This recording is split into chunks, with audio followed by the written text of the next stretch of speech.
我被夫君送进旧宅至今的第10年，他终于来接我，但见面第一句话不是问我这些年恨不恨他，而是裴清衡，明爵要成亲了，你这做生母的自然要将嫁妆拿出来，好给明爵做聘礼。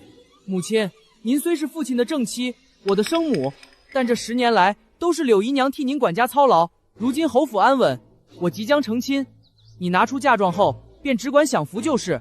享福？把我关在旧宅10年，从未看望我一次，如今妾室站稳了，我的亲生儿子成亲了，需要我的嫁妆了，这才想起我来了。幸好我早已不缺夫君和儿子了。裴青黄，你在旧宅养病避世，倒还有闲心做衣裳，可这衣服做得这般小，明爵根本穿不下。你赶紧交出嫁妆，别耽误了明爵的吉时。这衣服不是给他做的，更何况10年不见，陆侯爷一开口就要东西，难道没人教你求人该有求人的态度吗？求？裴清衡，你别忘了，你还是我的正妻，用你的嫁妆给儿子置办婚礼是你的本分。你不说，我还真快忘了我是你的正妻，一个被求了10年的正妻。姐姐莫怪侯爷，他也是急坏了。明爵要娶的是礼部侍郎程家的嫡女，婚事定在3日之后，可礼部侍郎非要姐姐您嫁妆里的那幅渊湖春咏图做聘礼。姐姐到底是明爵的生母，总不会耽误孩子的终身大事吧？柳姨娘既管了3房10年，怎么连这点小事都解决不了？母亲，姨娘这些年为侯府操劳，已是不易，你又何必处处为难她？你叫我什么？母亲。原来你还知道我是你母亲，那你叫我母亲，是因为你还记得自己有个母亲，还是因为今日要用我的嫁妆？这些年姨娘替你照顾我，替你侍奉祖母，替你操制侯府，她虽然只是妾室，却比你更像我的母亲。如今父亲愿意接你回府，是给你体面，你却不该闹得大家难看。陆明爵，你今年18了吧？是。也不小了，怎么说话还像3岁没断奶？你姐姐，你何苦同孩子计较？你要怨就怨我好了。放心，少不了你。孩子养成这样蠢笨，你责任最大。裴清环，10年养病避世，竟没休掉你半分刻薄。你这般尖酸待人，半点容人之量都没有。陆承安，你别忘了，你今日过来是求我，求人办事就把姿态放低一些，别再拿出那副施舍的样子，晦气。你如今这般对我，是还在埋怨我将你送到这旧宅里？当年是你病得厉害，大夫说要静养，我才让你来旧宅休养，我也是为了你好。为了我好？为了我好就可以将旧宅大门落下3道锁，连大夫进门给我看病都不允许？为了我好，那我给你写的137封求救信，没有1封能送到你手里。什么信？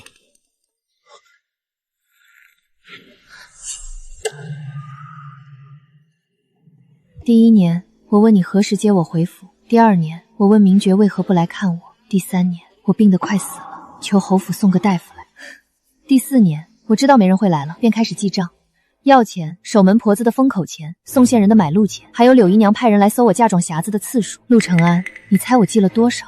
芸娘，这些年府中信件往来全归你管，你解释一下，这是怎么回事？侯爷，我发誓不知道，我真的不知道。姐姐，你怎么能这样污蔑我？我不过是个妾室，哪里有本事插手旧宅的事？这些年我日夜替姐姐抄经祈福，明爵病了我守着，老夫人头疼我伺候。姐姐如今说这些，是要逼死我吗？不许你们诋毁我娘亲！娘亲，他们是谁？姐姐，这孩子叫你什么？叫的是娘亲啊，你难道没听见？这眉眼和裴清衡长得一模一样。裴清衡，这孩子是谁的？景儿，让奶娘带你去后院玩，这里娘来处理。娘亲，他是不是坏人？算不上，坏人多少有点本事，他顶多算个会喘气的麻烦。那景儿就放心了。裴清环，你竟敢背着我与人私通！私通？陆承安，你也配用这个词？10年前，你宠爱柳云娘，嫌我这个正妻碍眼，亲手把我送到这座旧宅，说让我在这儿养病避先3个月。3个月后，我等来的不是你接我回府，而是4个婆子、3把锁，还有1封不得外出的禁令。你断我月钱，扣我信件，连我病重时都不许大夫进门。7年前还对外宣称我已经病死，并上报宗人府除名，强行解除婚约。你我早已没有任何关系，凭什么不许我另嫁他人？侯爷，您当初只是与他开个玩笑，可他怎么能当真？真的生下别人的孩子，明觉怎么办？侯府的脸面怎么办？柳云娘，10年前你以继子之身爬上陆承安床堂时，怎么没想过侯府的脸面？云娘是清白的，她跟着我之前还是完璧之身。哦，你的爱妾倒是出淤泥而不染。裴清衡，你识相的话，马上就交出你嫁妆里的冤狐春永图，待明觉成亲之后就离开京城。真没意思，有和你们斗嘴的功夫，我都快把小儿子的春衣裁出来了。裴清衡，你少在这装听不见，给你3日考虑，若你执意与我作对，3日之后我便将你告上京兆府大堂，严惩你这淫妇。陆承安，你早已谎称我死于重病，我倒要看看3日之后你们如何将我这死人告上京兆尹。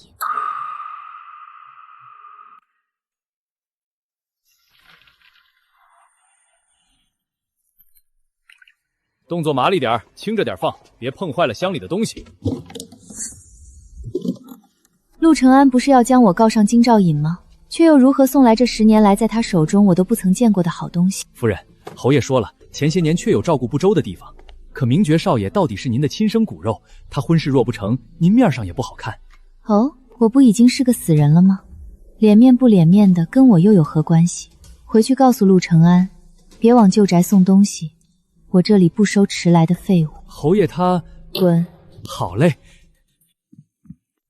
娘亲，迟来的废物是什么？就是别人不要了，又觉得扔掉可惜，便拿来糊弄你的东西。那不能要，爹说库房里也有废物，比如长史叔叔写的诗。话不能这么说，你长史叔叔可是王府的幕僚长，而且这么多年来一直在暗中保护咱们娘俩的安全。夫人，这是您这些年记录下的账本，还有守门婆子道出的供词。2日后的京兆府大堂上，想必您用得上。辛苦长史大人，不过现在还不到拿出来的时候，我要等一个最合适的时机，让陆承安颜面扫地。属下明白，属下先行告退。夫人若有吩咐，随时传唤。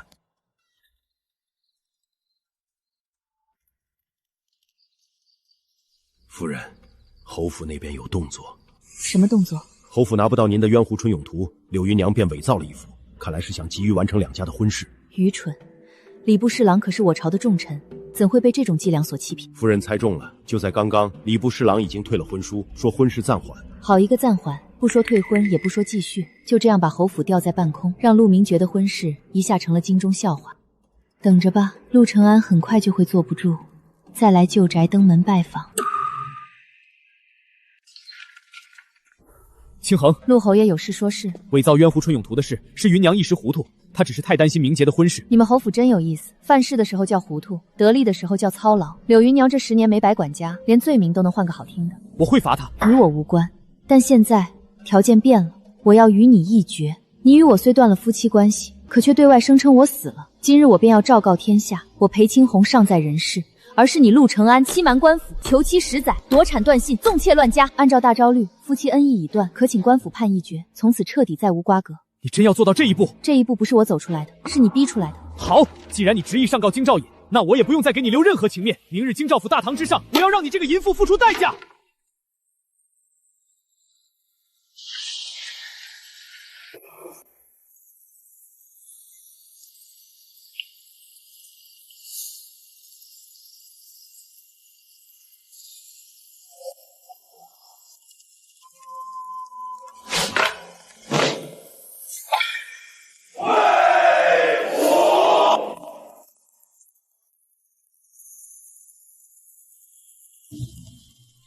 夫人，家丑不可外扬，您若还有一点陆家妇的本分，就该先回府商议，而不是和侯爷闹上京兆尹大堂。柳姨娘这些年在侯府说话说惯了，倒忘了这里是京兆府。我虽与陆承安已无关系，到底还是侯府前夫人。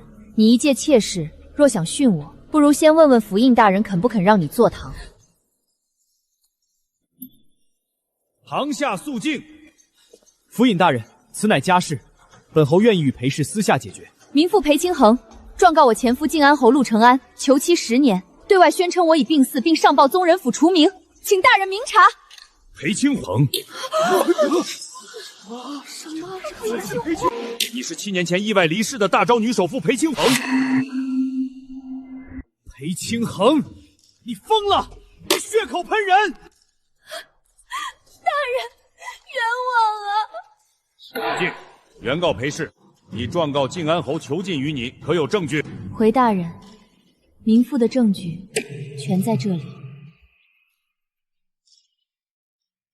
10年来，民妇孑然一身，求告无门，唯一能做的便是记下我所遭受的一切。从我被送入旧宅的第4年起，直到3日前，一共2190天，民妇记下了2190笔账。景元4年正月初6，大雪，我寒症复发，高热不退，托守门婆子请大夫，回报却说侯爷有令，夫人静养，不得打扰。当晚，我咳血3声，险些丧命。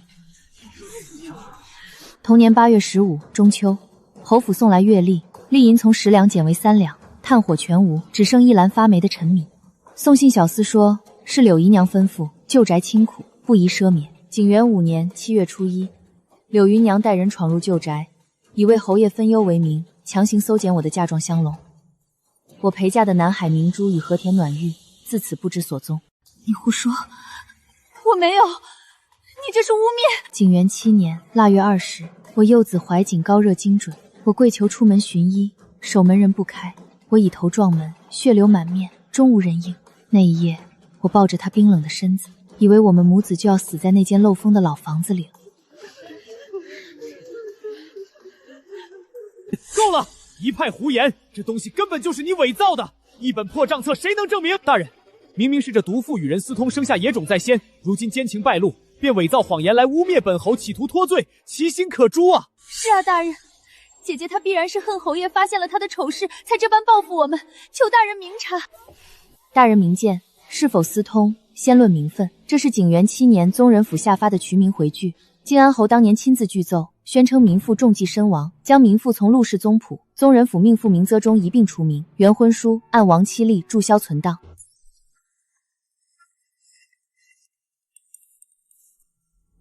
宗人府印鉴无误，刊盒编号与存档底部形制相符，此事属实。7年前，陆侯爷便亲手了断了这桩夫妻名分，民妇与他早已无婚可守，无夫可从，既无婚姻存续，何来婚内私通？既无夫妻名分，又何来不贞之声？裴氏，你这账册所记囚妓夺产诸事，骇人听闻，但仅凭这些物证，孤证难立啊！可惜了，证据不足。大人明鉴，民妇自然知道孤证难立，所以民妇有人证。传你的人证上堂。传证人周婆婆。回大人，民妇周陈氏曾在靖安侯府的旧宅当过10年的看门仆。本官问你，原告裴氏状告靖安侯陆承安将其囚于旧宅，此事可属实？回大人，属实，句句属实啊！10年前，侯爷将夫人送入旧宅，用3道铜锁牢牢锁死。侯爷说夫人需要静养，任何人不得探视，更不许夫人踏出旧宅半步。这哪里是静养，这分明就是坐牢啊！胡说！你这刁奴，竟敢污蔑本侯！靖安侯，公堂之上不得喧哗，你若有异议，大可拿出证据辩驳。大人请看，这3把铜锁的钥匙，10年来一直由民妇保管。若非囚禁，何须用上这等只有牢房才会用的大锁？大人，我的账册上记着，景元4年正月初6，我高热咳血，求医被拒。敢问周婆婆，那日是何情形？民妇记得，那日夫人您烧的人事不省，民妇派小儿子去侯府求侯爷请个大夫，可柳姨娘说夫人只是些许风寒，不必大惊小怪。她还赏了民妇10两银子，让民妇以后再有此事不必通报。这10年来，前后共有7位京中有名的郎中，听闻夫人的病情前来探望，全都被民妇拦在了门外。因为柳姨娘说，任何敢给夫人看病的大夫都是与靖安侯府为敌。你血口喷人，你肯定是被收买了！我何时说过这种话？大人，旧宅的事务向来由管事负责，我一个妾室怎么可能插得上手？我顶多是偶尔顾问一下夫人的饮食起居，我冤枉啊！哦，这么说，柳姨娘承认旧宅的日常事务确实是由你掌管了。我没有，我不是那个意思。蠢货，给本侯闭嘴！大人，人证的证词或许还有狡辩的余地，但我还有更直接的物证。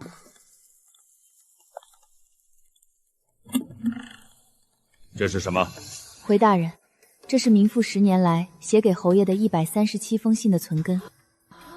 景元2年腊月初8，我写信告知侯爷，旧宅冬寒旧疾复发，恳请他送些炭火药材。信石沉大海。景元3年5月19，我写信告知侯爷，我儿名爵生辰将至，我为他缝制了一件小衣，盼他能来取。信石沉大海。一派胡言！我从未收到过你任何一封信，这些不过是你凭空捏造的伪证。侯爷是想说，这些信根本就没有送出过旧宅？正是。大人，民妃请求传唤第2位证人，前晋安侯府信房仆役张平。传证人张平。回大人，小人张平曾在晋安侯府信房当差8年，小人可以作证。每隔1月，旧宅的周婆婆都会派人一封夫人亲主所写的信，但是每一封信都被柳姨娘亲手截了下来。她说夫人的信不必送达侯爷，免得扰了侯爷清醒。而后她便当着小人的面，将那些信尽数投入火盆，烧成了灰烬。不是的，我没有烧。大人，本侯对此事毫不知情，本侯万万没有想到，这毒妇竟敢阳奉阴违，背着本侯做出如此恶毒之事，请大人明察，将这胆大包天的恶仆严惩，回本侯一个清白。清白？陆承安，你觉得你能置身事外吗？大人，账册上还有这10年来侯府支取我铺面收益的明细，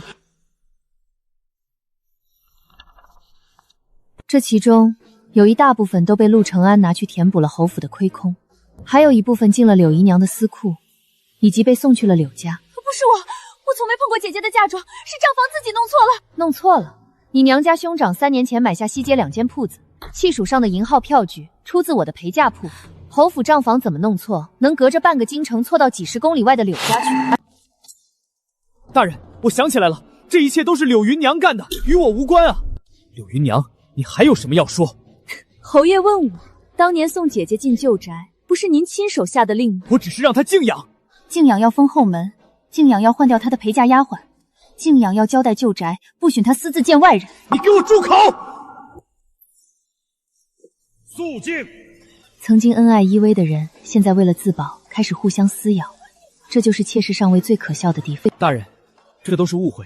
当年夫人身子不好，本侯一片好心送她去养病避世，信件许是底下人疏忽。至于陪嫁，本侯愿意赔。怎么赔？按账赔。本银、铺面收益、田庄租息、10年利息，共计96400两。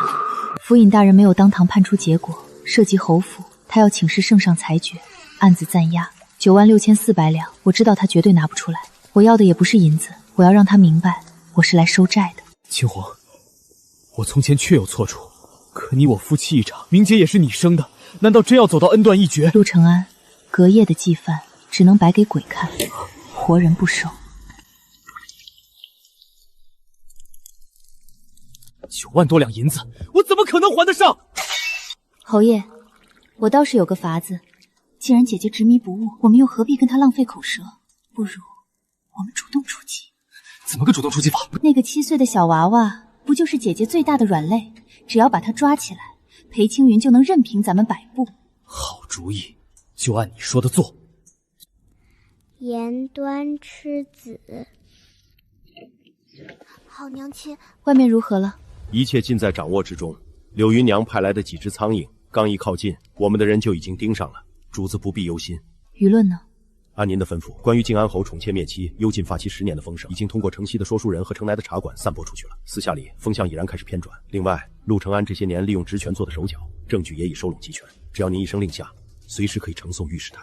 很好，这些都留到最后。我要的不是让他脱层皮那么简单。这是王爷让属下送来的，是关于柳云娘兄弟柳三的罪证。此人嗜赌成性，3年前曾欠下巨额赌债，是柳云年用您的一间陪嫁玉器铺子填上的窟窿，账目、人证俱在，都备齐了，只待3日期满。王爷的意思也是让您主动出击，我们的人随时待命。属下告退。娘亲，我们快要回家了吗？对，很快我们就能回家了。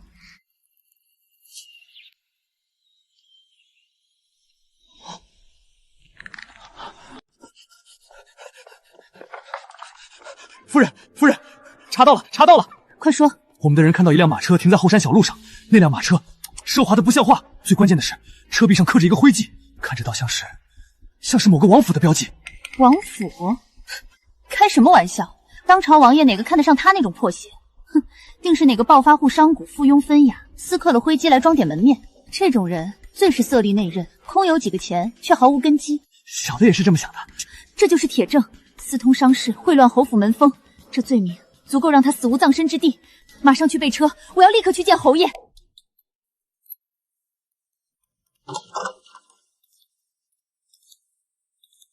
裴清衡，我的耐心是有限的。侯爷的耐心与我何干？事到如今，你还在我面前装腔作势，你以为你做的那些丑事真能瞒天过海？我的人已经在山下看见了那辆接你的马车，金丝楠木的车身，云锦的车帘，手笔倒是不小。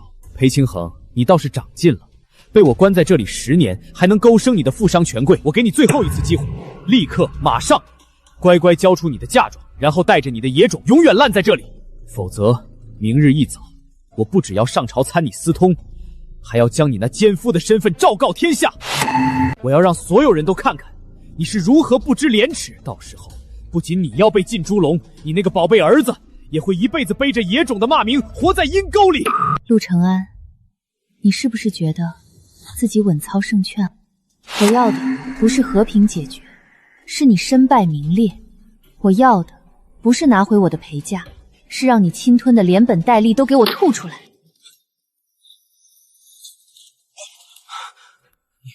你给我等着，你一定会后悔今天所做的决定。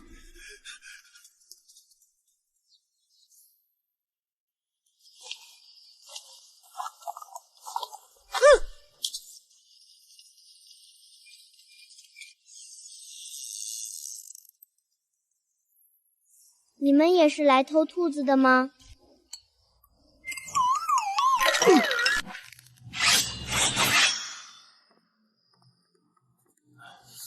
小主子，兔子不能抱上床，是他自己跳上来的。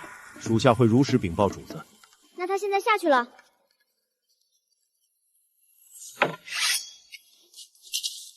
奉谁的命？不说也无谓。谋夺皇室血脉，够抄家流放。靖安侯，是血脉。我家小主子是誉王殿下的唯一血脉。誉王殿下，誉王萧燕之，誉王是当今圣上的胞弟，少年封王，战功赫赫。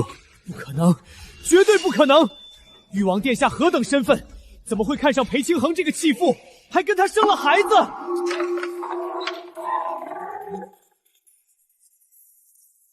清衡，可玩够了。陆承安，现在呢？你是不是还觉得自己稳操胜券？这不可能！10年前我亲自把他送来旧宅，他病弱沉默，怎么10年后他身边却有了旁人，还是我连抬头都不敢招惹的人？就算你能给殿下生下孩子，还不是一个见不得人的外室？放着好好的侯府正妻不做，偏去当那下贱的外室贱籍。裴清寒，你以为离了我，你就能有好下场了？本王的王妃如何见不得人？王妃，太后早已准了这桩婚事，待你与清衡的事情解决，王府便上门下聘。陆侯爷既然无心要这个妻子，本王不介意娶做王妃。传我命令，将这些人犯即刻押往京兆府。今夜就要让赵大人看个清楚。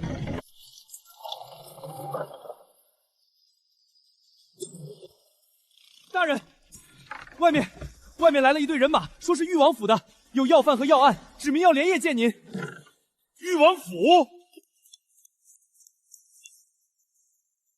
下官赵德明，不知长史大人深夜造访，有失远迎。赵大人客气了，深夜叨扰，事出紧急，奉王爷之命，特来为大人送一份明日开堂的铁证。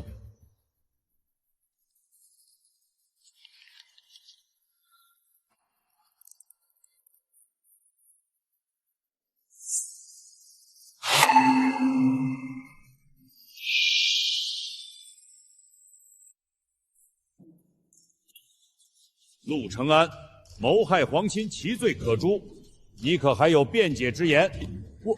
我不知那是皇亲，是他的主意，全都是他撺掇我的。侯爷这是又要把自己摘得一干二净。我的确说过，把那孩子接回侯府，便能逼裴青红低头。可侯爷难道没点头应下吗？本王的儿子也是你们能拿来做局的？王爷恕罪，是臣一时糊涂，一时糊涂啊！囚禁正妻叫糊涂，侵吞陪嫁叫糊涂，如今谋夺皇嗣也叫糊涂。既然这么糊涂，那侯府的差事不如都交出来。不行，侯府的差事绝不能丢，要不然我这辈子就完了。不对，谁能证明那孩子是皇亲？赵大人，你说那孩子是皇亲，誉王殿下说那孩子是他的儿子，可凭什么？就凭他们一张嘴吗？靖安侯怕不是疯了，此等话也敢说？那孩子根本不是什么皇室血脉！放肆！陆承安，你可知你在说什么？当堂贪污皇室，污蔑王爷，此乃灭族之罪。我没有污蔑，我说的句句属实。裴清衡被我送入旧宅静养，我身为夫君，难道就不能前去探望？我们夫妻之间偶有亲热，这有什么奇怪？陆承安，你为了活命，真是什么脸皮都不要了。靖安侯，你此言一出，已无回头之路。你空口无凭，如何证明？我儿陆明觉可以为我作证。待靖安侯之子陆明菊上堂。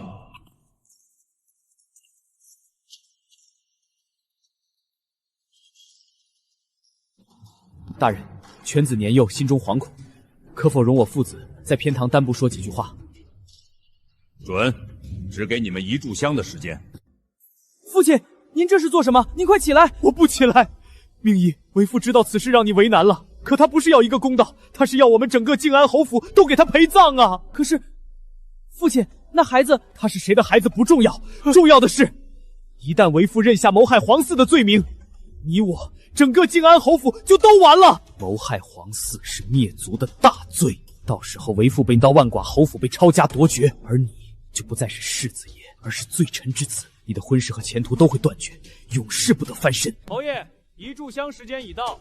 明觉，算为父求你了，你只要说那孩子是你弟弟，就说他自幼体弱，被送去旧宅静养，一句话救我们父子2条命。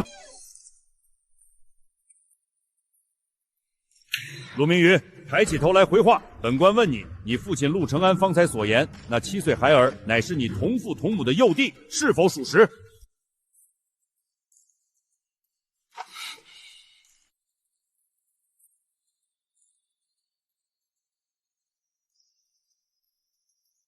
他已经不在乎我的答案了，是他先不要我的，是他要毁了这个家。回大人，家父所言属实。真是他弟弟，这么说，那孩子真是靖安侯亲生的，这到底是怎么回事？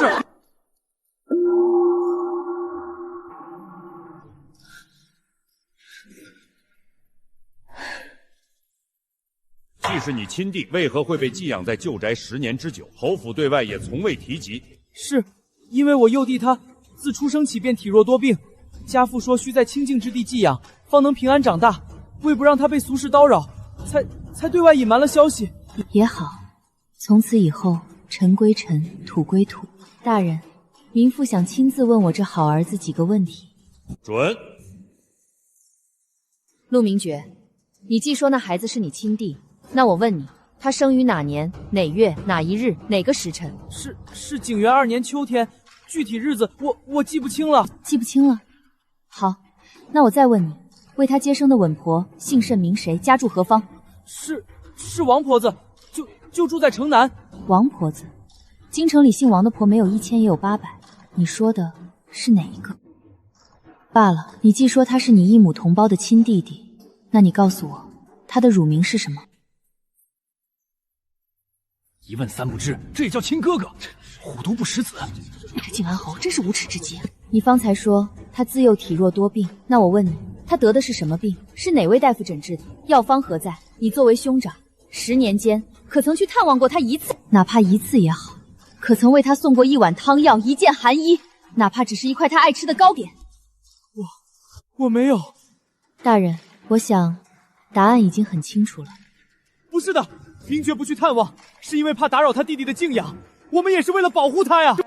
肃静，此事关乎血脉归属，兹事事大，不容疏忽。为求公允，本官宣布，此案暂且休庭3日。3日之内，本府将派人核实孩童生辰，并尽力训防相关人证。3日之后再行升堂审理。退堂。侯爷，走吧。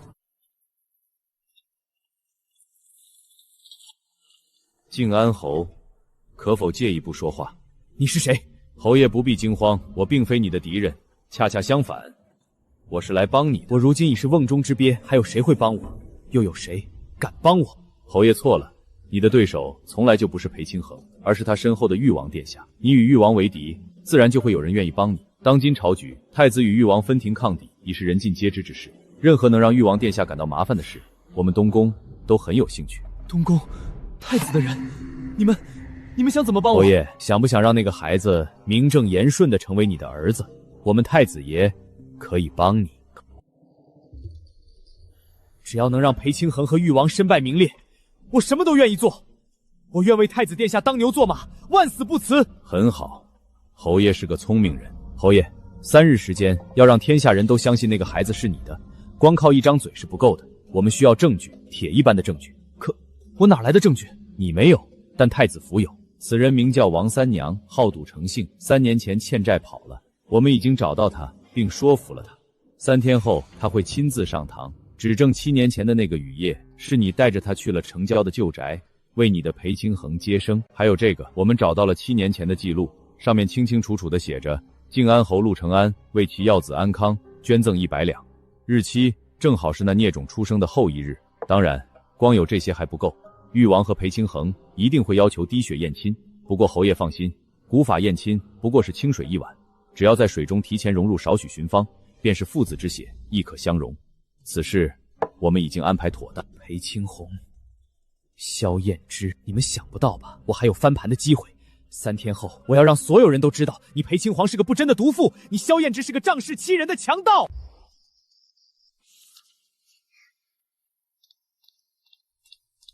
王爷、夫人，我们安插在东宫的人传来密报，陆承安已经投靠了太子。太子府的人已经介入，他们找到了一个稳婆，3天后就要带上公堂。好，好得很。本王倒要看看，他东宫的门槛够不够硬，能不能挡得住我的刀。王爷万万不可冲动，此事硬闯东宫，正中太子下怀，他巴不得您失了分寸，好在陛下面前参您一本。哼，分寸？他都敢拿本王的子嗣血脉做文章了，还要我讲什么分寸？等等，燕之，长史说的对，你不能去。清衡，他们已经气到我们头上了，你放心，此事我来解决，定不会让那稳婆出现在公堂之上。我知道王爷有千百种方法让他闭嘴，可然后呢？世人会说誉王殿下仗势欺人，为了抢夺靖安侯的妻子，不惜杀人灭口。那个孩子也会从皇室血脉变成世人眼中来路不明的野种。我们若用权势去压，就等于默认了他们的脏水。王爷，你信我吗？自然是信的。那就把这件事交给我。陆承安以为太子是他的救命稻草，却不知那不过是我为他准备的另一道催命符。长史，麻烦你立刻亲自去一趟城南的裴氏宗祠，将这枚玉佩和这封信交给宗祠的族老，告诉他10年了，不孝女裴清衡，请裴氏的笔为天下读书人写一写公道2字。河东裴氏，那可是天下闻名的大族，我这就去。清衡，辛苦你。太子以为操控几个傀儡就能翻云覆雨，他太小瞧我了。这是王爷的刀剑用来定国安邦，威慑四方，对付这些藏在阴沟里的安杂小人，有时候笔杆子比刀剑更锋利。话说那靖安侯陆承安痴心一片，奈何夫人裴氏体弱，遂于京郊建旧宅，供其静养。10年间，侯爷痴心不摆，时常探望啊。谁知这旧宅竟成了那裴氏与人私会的幽会之所。我的天，竟有此事！那靖安侯也太惨了。10年啊，整整10年，侯爷竟被蒙在鼓里。直到那裴氏生下次子，眼看纸包不住火，这才恶人先告状，说侯爷囚禁他，更是仗着新攀上的誉王殿下要状告侯爷。仗势欺人，王爷就能抢人家老婆？就是，那裴氏也太歹毒了。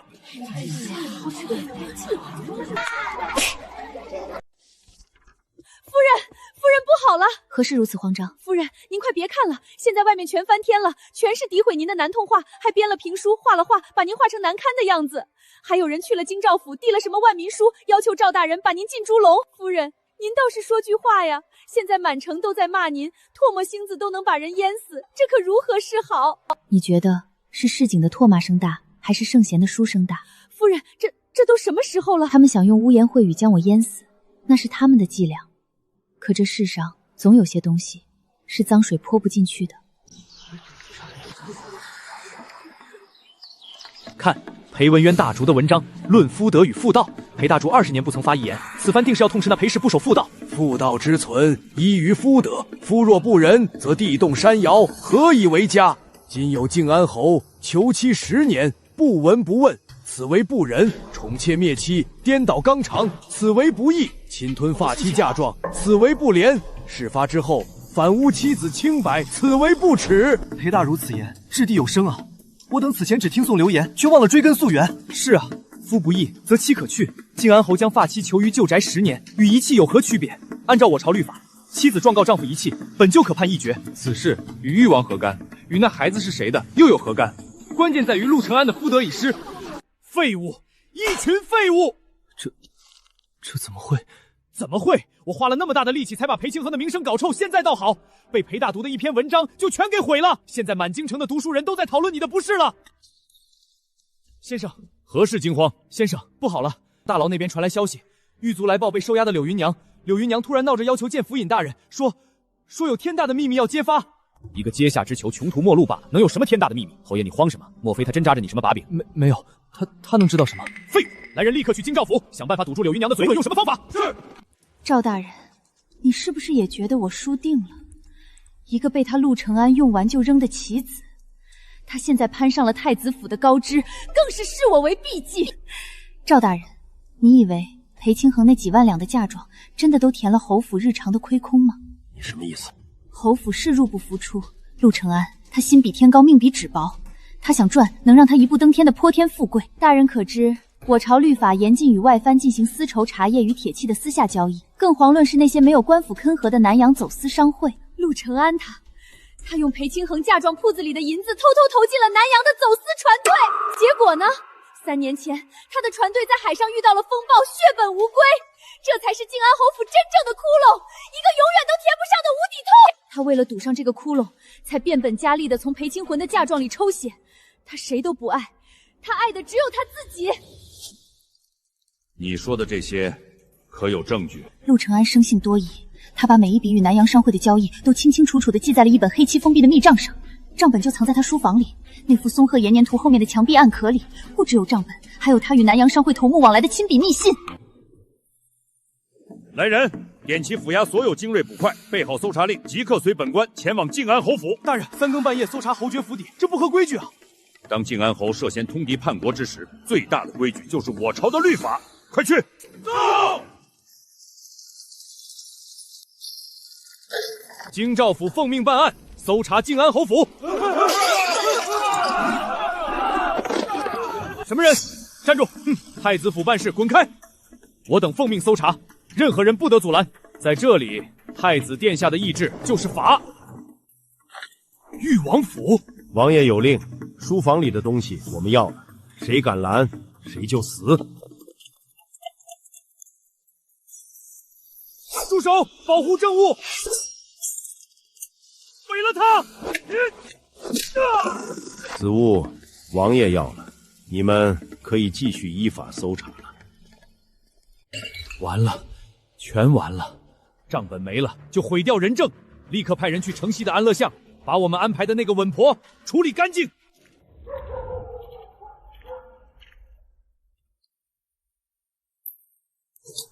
你们不是说好了事成之后才给尾款吗？主家改主意了，他说死人的嘴才最牢靠，下辈子记得别太贪心。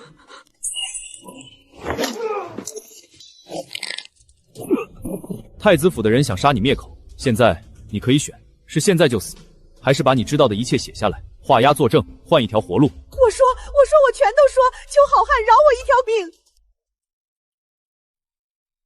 夫人料事如神，属下带人赶到时，太子府的杀手刀尖离那女人的喉咙已不足半米，再晚一步，这唯一的人证就没了。并不难猜，棋子若是失控，甚至可能反咬一口。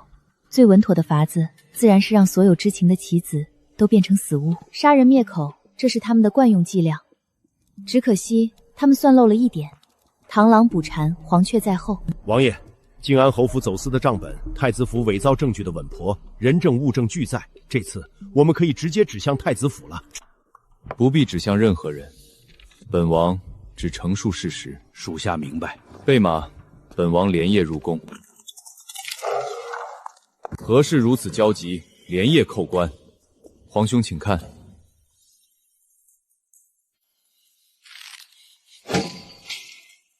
传太子，奴才遵旨。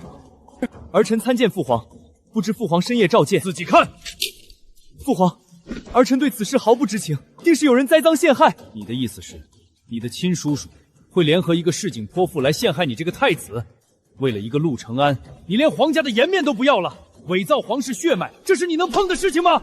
父皇息怒，儿臣知错了，儿臣只是一时糊涂。我看你是聪明过了头，从今日起，给朕禁足东宫，闭门思过。陆承安的案子，你再敢插手一分，朕就废了你！父皇，滚！事情办得如何了？侯爷，你好自为之吧。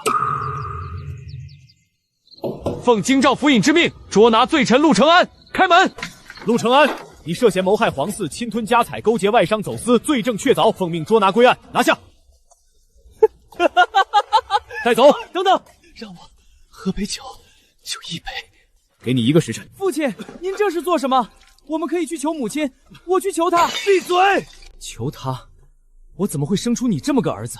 我让你在公堂上作证，你是怎么做的？他就问了你几个问题，你就吓得话都说不出来。你但凡有裴清衡一星半点的脑子，我们何至于落到今天这个地步？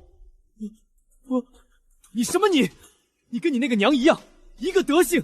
他为了自己毁了靖安侯府，你为了你那点可笑的良心，害我被送进大牢。父亲，柳姨娘她不是一直在帮您吗？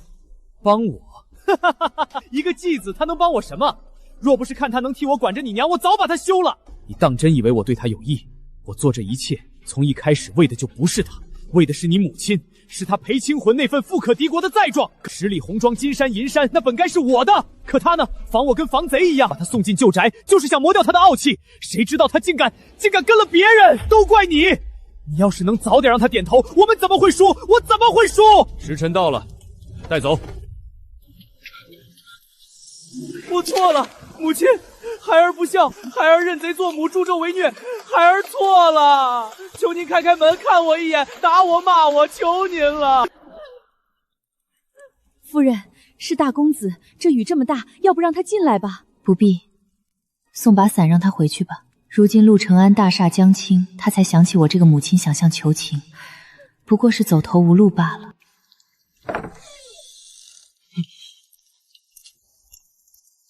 娘亲说路是自己选的，跪在这里，不如去做该做的事。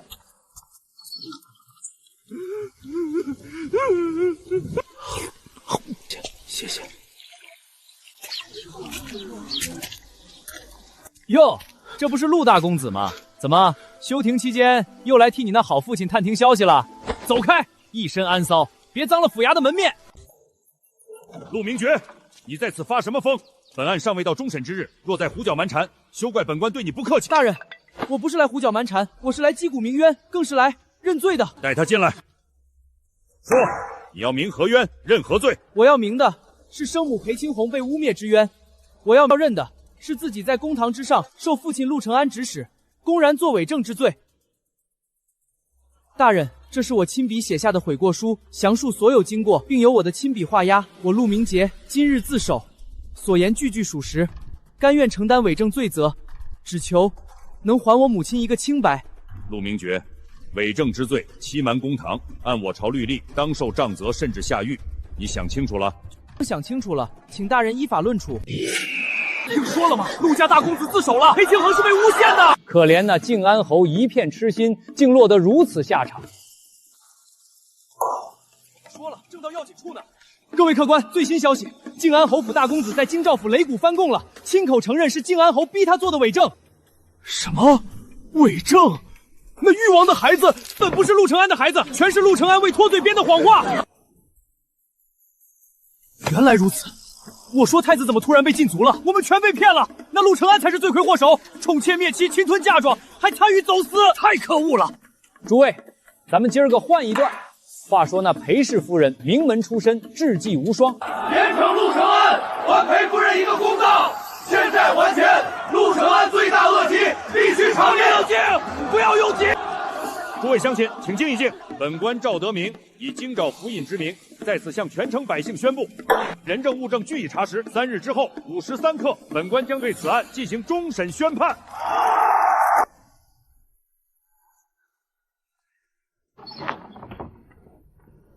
夜深了，陆仲，外面闹得天翻地覆，你倒清静。该我做的事都已经做完了，剩下的不过是等着看一场早已写好结局的戏，是喧闹还是清静，又有什么分别？真的都做完了吗？你还好吗？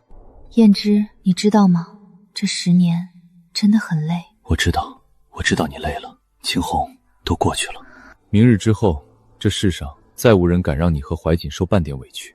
靖安侯府的恩怨，京城的流言都将彻底烟消云散。我会给你一个全新的开始，一个配得上你的尊荣与未来。明日之后，一切都结束了。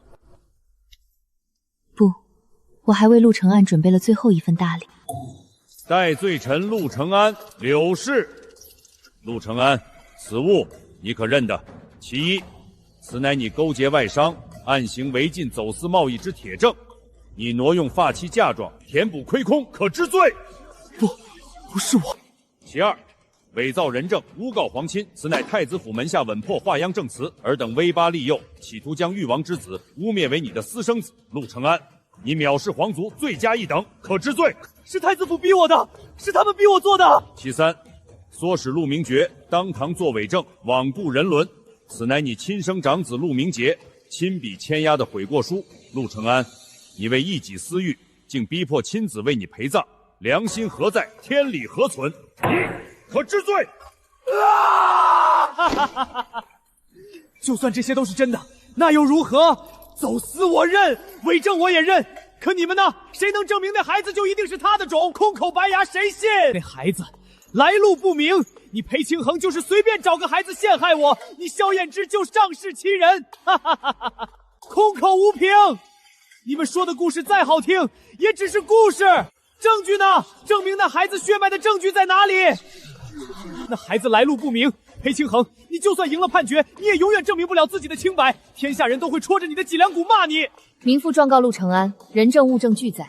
至于他这最后的污蔑之词，要证明小儿的身份，其实很简单。民妇请求传唤一位证人。何人？当朝太医院院判李时春，李大人。这裴氏传唤李院判，此事不合规矩。是太后的奉令。大人，王妃所请并非无稽之谈，这是太后懿旨，命李院判全力配合此案审理，查明真相，以正视听。下官遵旨。传太医院院判李时春上堂作证。完了，全完了。臣太医院院判李时春领太后懿旨，只为陈述一桩7年前的旧事。李大人请讲，本官洗耳恭听。当年誉王殿下在北境督战，回朝途中遭敌方死士伏击，身负重伤，命悬一线。为免京中动荡，圣上与太后密令将王爷送至京郊一处清静旧宅，由老臣秘密诊治。王爷伤势过重，加其中了奇毒，高烧昏迷3日3夜。就在我等束手无策之际，是当时同在旧宅领养的靖安侯夫人凭家传医理，认出王爷所中乃是野线草之毒。他不顾自身疲弱，亲自寻来草药，以身为引，最终将王爷从鬼门关前拉了回来。靖安侯，你口口声声说是编造，那这份盖有太医院官印的诊疗记录又要如何编造？至于第二份物证，便是裴夫人的脉案。这份脉案从裴夫人诊出有孕到小公子平安降生，全程由老臣亲自记录，时间与王爷在旧宅疗伤的时间完美衔接。不可能，就算是真的，也说明不了什么。是吗？赵大人，堂下众人请看清楚，脉案在的封口与手月还另有一枚印件，此印乃是当今太后身边掌管凤印的陈总管的私印，凡涉皇室宗亲绝密文书呈太后预览前，皆需加盖此印。这说明王爷与裴夫人的这段过往，太后的老人家从头到尾了如指掌，并且默许了。靖安侯，现在你还要滴血验亲吗？原来我只是个跳梁小丑。10年，我为了一个蠢货弃了妻子10年，我为了颜面和嫁妆，到头来什么都没有了。输了，全都输了。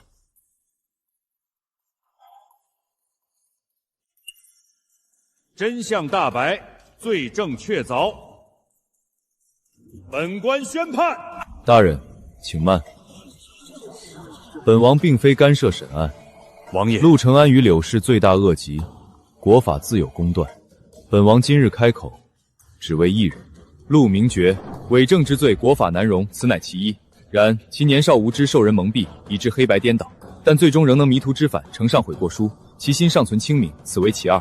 此人良知尚存，与其让他在监牢之中蹉跎岁月，倒不如给他一个戴罪立功的机会。本王提议，将其贬入北境军中，充为一介小卒，不记功，不续爵，让他以血火洗刷污点，以军功来赎今日之罪。他日若能马革裹尸，也算为国尽忠；若能侥幸存活，建功立业，那就是他自己的造化。是死是活，全凭他自己证。对此提议，你有何意见？我愿意参军，建功赎罪。王妃，您到底是他的生母，您意下如何？他既然诚心悔过，未来的路是他自己的事，民妇没有意见。罪人陆承安，其罪一：宠妾灭妻，囚禁正室，罔顾人伦，败坏纲常；其罪二：侵吞嫁妆，中饱私囊，建立同室走私，罔顾国法，罪加一等。其罪四：谋害皇嗣，欺君罔上。陆承安，你所犯桩桩件件，罄竹难书，数罪并罚，本官判权。革去其靖安侯爵位，贬为庶人，其所犯数罪并罚论处，判处罪人陆承安终生监禁，永世不得出。不，我乃朝廷侯爵，你们不能！罪妇柳云娘心肠歹毒，谋害裴氏，侵吞其大量私产，挑拨靖安侯谋害皇嗣，但念其有揭发之功，酌情轻判，流放发往燕赵之地。靖安侯府家产即刻查封，其侵占裴氏嫁妆，连本带利共计96400两白银，由京兆府督办，悉数追回，归还裴氏本人。裴清衡，你毁了我，你毁了陆家的一切，我做鬼也不会放过你，裴清衡！是他真的赢了，凭一己之力扳倒了整个靖安侯府，这才是真正的女中豪杰。10年隐忍，10年血泪，都在此刻烟消云散，一切都结束了。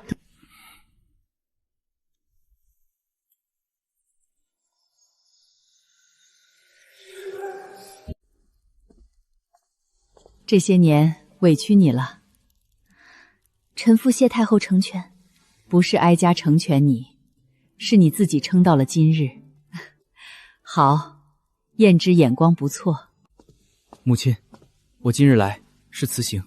去哪儿？先从最低等的园户做起，现在已经懂了，不是您的错，我该锻炼一下自己了。银票不是给你享乐的，路上保命用；玉佩不是让你念旧的，是让你记得，你不是从石头缝里蹦出来的。母亲，陆明觉，母亲这2个字，族谱上写过，骨血里也算着，但往后别拿这2个字讨东西。你若真想悔改，就去证明自己。是，那我以后还能见您吗？看你今后怎么做人。父亲，我以后要保护娘亲。你娘亲不用你保护。为什么？因为她自己就能赢。11年前，我曾在旧宅等过陆承安，等过陆明觉，等他们救我，可我怎么也等不到。后来我不等了，春天反倒来了。